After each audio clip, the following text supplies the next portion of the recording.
Alrighty, guys. So a really nice example is Marissa and Emma's video that they're currently working on. They did teacher interviews, and they added a little bit of dynamic to their video. Let me just show you the beginning of it to show you how nice this is.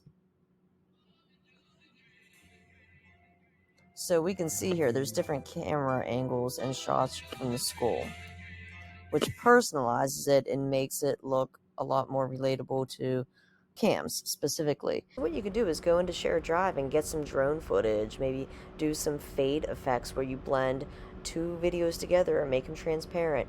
Grab some logos from the logos folder on Shared Drive that my Digital Media 1 students are making, just to really personalize your video and make it specific to our school. Now, whenever they did their Your interviews, name and grade that you teach. Mr. Haynes, I teach band. Some people spoke louder than others. So what needs to be done when that happens, let's say Mr. Haynes is rather soft-spoken here. What you would need to do is double-click on the clip and go to the audio tab and raise it so that way it is pretty much balanced with the rest of the video. So as an editor, you are going to go in and listen to your clips, listen to which ones are more soft-spoken or louder than others, and then maybe even split those in certain parts. So for example, right here, let me crank this up so you can hear. Your name and grade that you teach. That was really loud. And that was just because the person who was doing the interview, their mic was close to him. So what we would need to do is split that clip right before Mr. Coons starts to speak, because Mr. Coons, grade 8. when Mr. Coons goes to speak, it is not as loud. So we would go in and take Emma's part and double click on it and drag the volume of her part down a little bit. So let's go back and see what it sounds like now and see if it's balanced. Go into the teaching profession. Thank you. Your name and grade that you teach. Mr. Coons, grade 8. Now it is a lot more balanced by splitting this clip, lowering the volume, and then when Mr. Coons comes in and speaks, Coons, grade 8, science. it starts to be more balanced. Now, another thing that you can do is whenever the person's asking the question and then the interviewee, that's the person who's being interviewed, when they go to speak, what you can do then is take their clip. This is when Mr. Coons goes to speak.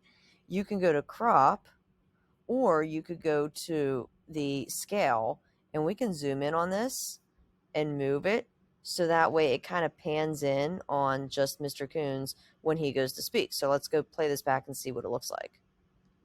Thank you. Your name and grade that you teach.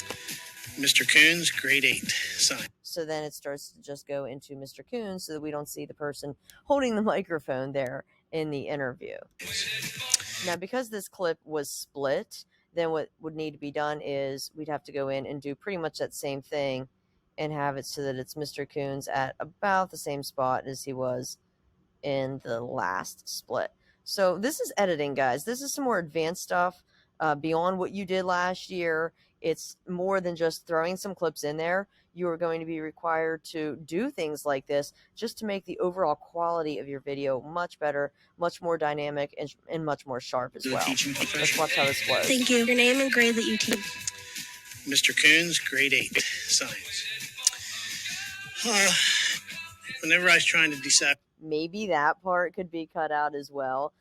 Again, this is what editors do. They cut out those unnecessary parts, those those those sighs or awkward pauses. That's the stuff that you're going to be taking out in your video. Another thing that you can do is brighten up your clips. Again, you remember from last year how to colorize your clips through these different options here, just to, again, add some variety, add some flair to it, just make it look better overall. So another suggestion here, if let's say you're interviewing teachers, maybe ask if you could follow up with them and get a couple clips of them in action teaching or doing something in their room. That way, over top of them talking, you can go in and add that footage of them actually in the room doing their thing. That kind of goes even with student interviews as well. If there's anything that you can get a video of them doing if you're doing interviews, it just makes interviews a little bit more interesting to watch. So looking here at Mrs. Pavlovich's clip, let's see what she has to say here. Grade that you teach. Mrs. Pavlovich, I teach 8th grade ELA and I teach a 7th grade journalism elective. So maybe while she's saying that, instead of watching her say that, you are listening to her saying that, But over top of that clip, you're going to have a clip of her teaching. So you're seeing her in the classroom teaching, even if it's just for like 3 or 4 seconds, but you're hearing her say what she is teaching. That's the kind of thing that you really need to focus on and think about as an editor, not just working with the clips that you have, but what other clips can you get to make your video more interesting. So let's say you are doing a tour of the school. Instead of just getting the hallways, okay, if you're going down the hallways like this, why don't you ask a teacher in that hallway if you can get a few seconds of footage from their room and just them doing something in their class? And then you're obviously going to cut out the audio and the sound of that, but just use that as a visual where you can then put in a voiceover saying what that classroom is, saying what subjects are taught in there, and just giving the student more of an idea of what is in each wing of the school. These are the kind of things that you need to think about as an editor and as a producer and as a director. What kind of things you're going to put in your video to add the overall quality of it and get the message across better.